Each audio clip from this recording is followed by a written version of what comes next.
Welcome to Networking Nuggets, the show where we dig deep into the art of building powerful connections. I'm your host, Janaea Hernandez. In each episode, we bring you inspiring stories, practical tips, and expert advice from industry leaders and networking pros. Whether you're a seasoned professional or starting your career, this is the place to discover how to leverage networking and mentorship to fuel your success. Get ready to unlock the secrets of effective networking, develop meaningful relationships, and cultivate a community that empowers you. So grab your favorite drink, settle in, and let's dive into today's episode of Networking Nuggets. Wait. Remember, in the world of networking, it's all about practical advice for powerful networks. Hello, and welcome to another episode of Networking Nuggets. I'm your host, Janaea Hernandez, and today we're diving into the topic of networking with a purpose, aligning your goals with connections, right? A mouthful. I almost couldn't say it myself. I have here a very special and dear friend of mine, Marlene, and she is going to introduce herself because I won't do it justice. So Marlene, welcome to the show and thank you for being here. Thank you for having me. My name is Marlene Mangual. I am a practice manager with Hartford Healthcare organization. I am overseeing operations for the Air Neuroscience Institute. I'm also a co-chair for our affinity group called Somos. It's a colleague resource group within the organization. I've been with the organization for a very long time, 16 years. A very long time. So when I say you're an expert in connecting would be an understatement. Yeah? Yeah. Okay. All right. Okay. Just so we're all aligned here. The audience knows what's going on. So we're going to jump right into it. Okay. Marlene, why do you believe it's important to network with a purpose, especially in the healthcare field? So networking with purpose is essential. I believe that when you're working in any field, but especially in healthcare, you have to foster relationships. It's really important that when you're out there networking, you're not just connecting for a actual just desire, but you're also connecting because you want to really get to know the other person. You want to really get to know like where they're at in their career or what they're doing. And then you want to really align what you're talking about to make it a memorable networking instance, which then fosters a relationship, which that way you can not just network, but collaborate and align your efforts and possibly in the future advance patient care. Yes. Because at the end of the day, we all have what? The main goal is what? Patient care? Patient care. Absolutely. But along those lines, because I like those keywords of fostering a relationship, touch a little bit on that for us. So when I go network, I'm always very extroverted about it, right? I'll just go out there, I'll introduce myself, but then I don't just talk about my work. I find something that we have common ground in. So for example, like when we were networking, right? Mm-hmm. I was, okay, I'll be right out.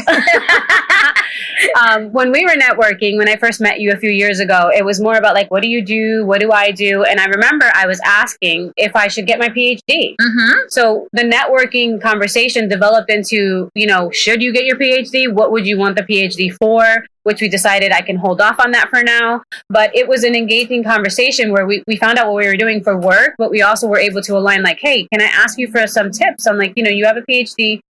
What can I do to do that? And you were like, well, maybe you can wait. You can just utilize your master's to do this work and that work. And so it really was kind of an insightful conversation where it connected us. So then when we saw each other again, it was like, hey, how are you? And it was genuine. Yes. Correct. I love that. We have a lot of early careerists that follow the podcast. So how do you align your networking efforts with your personal and professional goals? Because I feel like that's like a struggle for someone just tapping in, not just so much healthcare, but any field in general of leadership, I should say. Yeah.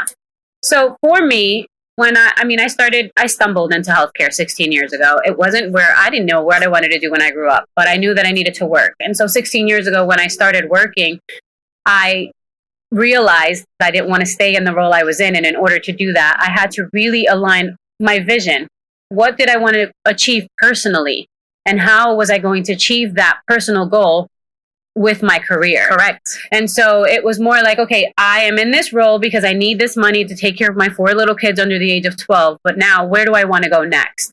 And I think I can use an example. The highest example that stuck out to me was once I hit supervisor in the old department that I was in, I didn't need a degree to go there.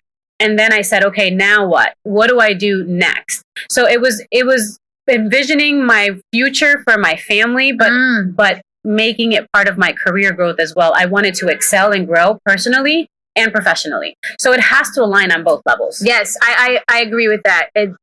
I think the key word there is aligning on both levels. Yes. And that's where a lot of, not just, let's take that back, not just early careers. Everyone. Mid-level, seniors, we struggle. Like, how do we make this blend work cohesively? Yes. So, yes, I love that. I love that. I'm putting that in my toolbox, guys. I'm putting that in my toolbox. So, how can professionals ensure they're making genuine connections that align with their goals, right? Because we touched on all of that. So how do we make this purposeful? How do we make this genuine? Follow up. I think when you're making connections in any network setting, not everyone will be extroverted, right? There will be a lot of folks that will go out there and they will do the networking because that's what you have to do to grow. Because that is what you have to do to grow, yes. But they won't necessarily be comfortable doing it. And so maybe they're better with a one-on-one kind of Zoom. Maybe they're better with an email follow-up. So when you're in the spaces where you're connecting and networking, it's really important that you say, do you have a LinkedIn? Do you have a business card? I would love to catch up with you outside of this event and maybe just pick your brain on a few questions. And I only share that because it's happened to me, but I've done it myself where I'm like, okay, I'm an extrovert, so I'll talk to you forever. But I've had folks that can't.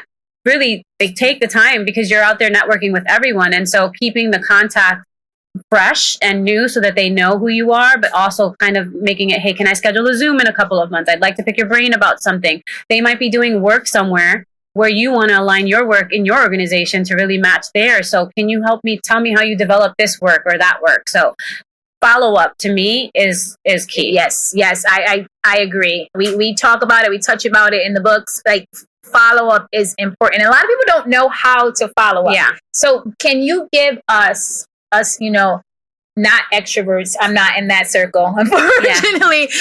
How do you follow up? How do you go about following up? Like how do you set the platform? What's the correct way? What are some incorrect ways of follow up? So I think some incorrect ways would be just kind of saying, hey, I met you at this networking event. I would love to talk to you. Here's my number. Give me a call back. I think the way you deliver your message is important. Like I said earlier, when you're fostering that networking connection, it keeps you looped into their personal side as well. Mm-hmm. So saying, let's say they talked about a trip they were taking. Let's say they talked about something they were doing in the organization, right? So networking is not just like, hey, I work at this organization. You do too, handshake, you go off, and now you got a business card. Yes. That's not what it is. It's we spent 5 to 10 minutes talking, and now I know something about you. Now I can say, hi, remember I'm Marlene. We met, I talked to you about my Peloton and we were talking about our exercises. I really enjoyed speaking with you. I would really love to talk to you a little bit further about your work and what you do in your organization. Something like that. Or, hey, I remember you speaking to me. Not hey, don't ever say hey, but like, hello, my name is Marlene. We met hey, listen, we can utilize hey. I've hated some people down there. I hate you. Yes. But let's change the dynamic a little bit. Yes. Kind of reintroduce yourself in that message or contact saying, hello, my name is Marlene. I work for Harvard Healthcare. We met at this conference. So be specific because they don't just go to that conference. Exactly.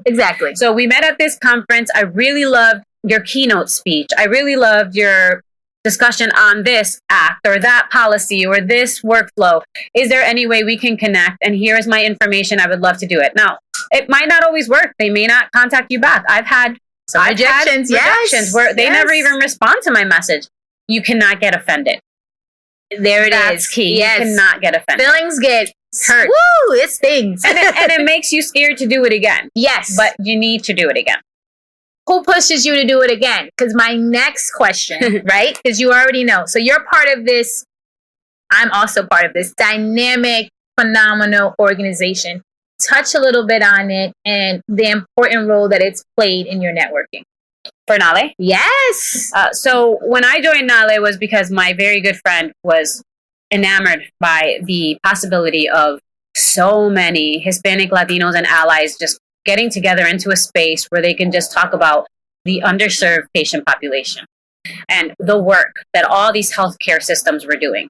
And so the first time I went, it was my first ever business trip. So I didn't even know what to expect, you know? Oh, wow. Milwaukee. I went to Milwaukee. It was like something like I dreamed of, but it never really had happened. So it was a huge opportunity. So I went there eyes wide open. I didn't know what was going to happen. I didn't know how it was going to turn out. And it was so rewarding and it was so welcoming and receiving. And they just went up to you and asked, where are you from? And what do you do for your work? And then, you know, you kind of collaborate back with the conversation. Like, yes, I do this for work and I do that for work. I think it's important for everyone that's networking at any conference, never to dismiss their role. Yes. And I've done that. And that's why I'm saying don't do it, right? Because I'll say, well, I'm just a, right? And so we just talked about this. It is, I don't understand why, but it's very difficult to brag about ourselves. Yeah. Right? Yeah. Very difficult. Yeah. We're in Women History Month. So we're women, we are speaking. It's very difficult to brag about ourselves. So now you're here in this environment, getting encouraged, look alike, sound alike in your community. Yeah. Elaborate. Let us know. How does this mentorship foster you to where you are today? I think when people believe in you, it's important, and not everyone will. So if you just need one person. You just need one person to see you, which doesn't mean that you shouldn't be bragging about yourself. Because if you feel it internally, like, I know I should be advocating, I know I should be out there really speaking on the behalf of all of the women and all of the other folks, all of the other folks that really are out here just struggling, they don't see themselves in those roles. They're like, oh, I'm just going to stay here because 1, no one's going to give me the opportunity. 2, I'm just not qualified enough. Or 3, I don't have the courage to do it. And so for me, it was like, you have to be bold. Yes. You have to walk into a room, even though you know they're going to reject you, and not let it offend you. You have to use your voice, and you really have to just power through it, because no one's going to open doors for you if you are not consistently pushing through the barriers that are set there.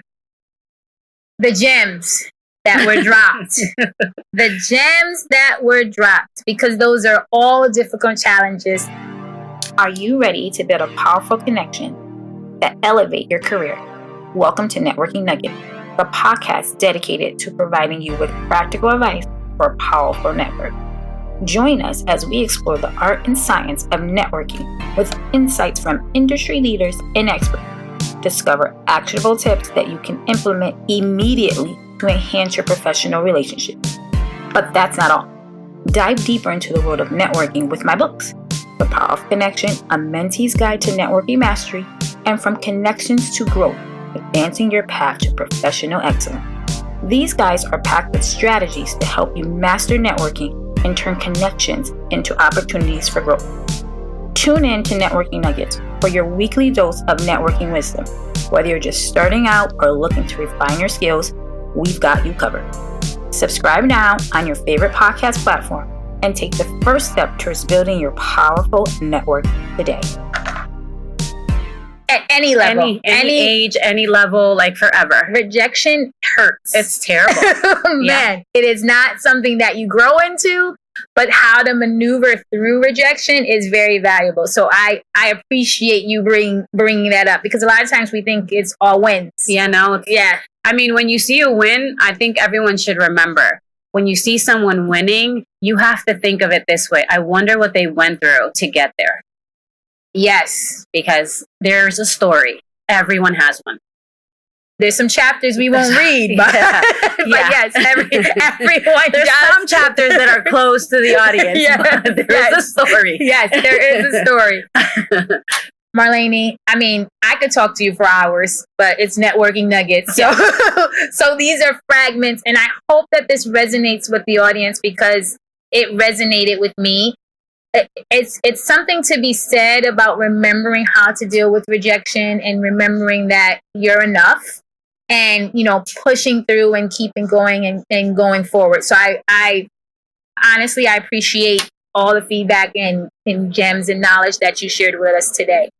But before we wrap up, all right, here on our segment, we do this show, right? It's called Toolbox or Trash. Okay. So I'm going to give you 5 items related purposeful network. right? Okay. Just it's that era. All right, the pressure is on. Yes, the pressure is on. And you'll decide whether to keep them in your professional toolbox or toss them in the trash. Okay. All right, you ready? All right. All right. A well-crafted elevator pitch. Are we keeping it in our toolbox or are we throwing it in the trash? We're keeping it. And why? How you present yourself is very important. It's like an interview. The minute someone meets you, an elevator pitch is really just highlighting who you are with minimal time to get someone's attention. Yes. I keep that in my toolbox Me too. An elevator pitch is hard though. Yeah. It's not. It doesn't come naturally. No, you have to practice. Yes, you do have to practice. Because sometimes you forget to add like a key component of it. Oh. You'll be like, I'm Marlene Manguel, and then you forget to say, I've been at the same organization for this many years, and this is what I've done. I've climbed, you forget to add those little accolades. It goes back to bragging. Yeah, you have to brag. Listen. Second one. Okay. A diverse networking strategy. Now, I'm a strategic leadership girl, so we all know where I'm putting this one. Where are you putting this one? Repeat it again. A diverse networking strategy. Am I tossing it out? I don't need a strategy. I got this. I'm going in. Or am I keeping it in my toolbox? No, I think in every single part of your life, you need a strategy. So you keep it. Perfect. All right. 3. Okay. Engaging in social media. Woo! It depends how you're engaging in social media. All right. So I think engaging in social media is important, especially if it's LinkedIn, like a professional platform. Yes. How you engage, what you put out there, and how you portray yourself professionally is key. Yes. Because people can always look you up. So credibility on social media, the way the world is now, is important. So you keep that. Now I'm coming back because now they're going to tell me I should be living my authenticity, my authentic self. So I can't be my authentic self on social media, or is it a way to separate it professionally? I think there's a way to separate it. I mean, I think I think that I'm authentically myself on social media. However, there are moments where you think about posting it and you're like, yeah, this probably isn't a good idea. Right? So maybe you put it in a story that'll last a minute instead of posting it for content to remain on social media. So I think it really depends too, because it's how you're portraying yourself. You always want to make sure your professional and your personal life are aligned in some way, shape, or form, because who you are as a leader is important. How you lead your personal life. It's not just, I'm going to be this way at work and then be a totally different person. It's never going to work. Yes. You can't sustain it. It's not sustainable. Yes. You're living 2 lives for one person. You're like my last guest, where the toolbox was overflowing. We threw nothing. We threw nothing in the trash. No pressure. No pressure to go the next one. Attending industry conferences. That's important. Yes, that's important. And you told me this. I haven't attended as many as I'd like to, but I have attended the ones that I can attend to. And any one that I'm offered in my state to attend, any organization, any networking opportunity, any event, any seminars, anything you can do, join them, participate in them, show up in them. There is always an executive leader at these places. There is always someone that you can learn from, because you're not going to grow if you're not continuously learning. So you want to get yourself into spaces. You don't have to fly across the country, but there's local events that you can join that's sometimes not even going to cost you much to participate, just a ticket. And you can get so many nuggets from being at these conferences. And take a book, a journal. You have to write these down.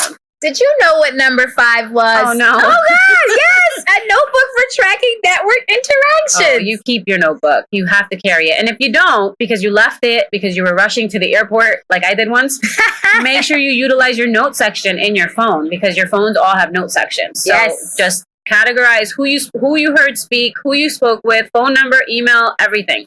That is key to maintaining. You're not going to remember everyone you met. You're not. And the business cards might get lost. So and the nuggets you get from them are not going to be recalled later. You want to write down what they said, why they said it, and then be like, okay, this is why I want to connect with this person. Yes. See, look we did it. Yeah, we did it. They were the toolbox is full. They weren't trash. We didn't trash a thing, but that's okay. That's all right. We listen. One day I'll get somebody that trashes something. No one's trashed a thing. We even kept the blue suit, and I think the blue suit should go away. But I have a blue suit, so maybe not. I have an emerald suit. It's kind of blue but green. All right, okay. So you would have trashed the blue suit. Maybe. But I don't know, because now I'm thinking about it. I should probably get a blue suit. I'm last guest I had said we have to keep it. It's a staple. I think it's a staple. I'm gonna carry that question on from segment to segment and see how many hashtags I can get. For thought. Should I go buy a blue suit? Now I gotta go look. Listen. But what kind of blue? That's the question. Navy. It was navy. I don't know if I would get navy. Well, you have blue eyes, so you make it pull it off. I would get brighter. The light is shining, right? The light is shining. Listen, again, love that you were on. Please, I hope everyone has taken out their notebook, jotted down some gems, because we literally have dropped some good networking nuggets today. As we conclude, I want to emphasize the importance of networking with purpose. Marlene has provided us with practical strategies to align our connections with our professional goals. Thank you to our listeners for tuning into this episode of Networking Nuggets. If you found value in today's discussion, please share this episode with your network and leave us a review. Your support helps us reach more people and share these important insights. Until next time, keep building those connections with intentions and empowering one another. Remember, it's all about spreading practical advice for powerful networks. Take care.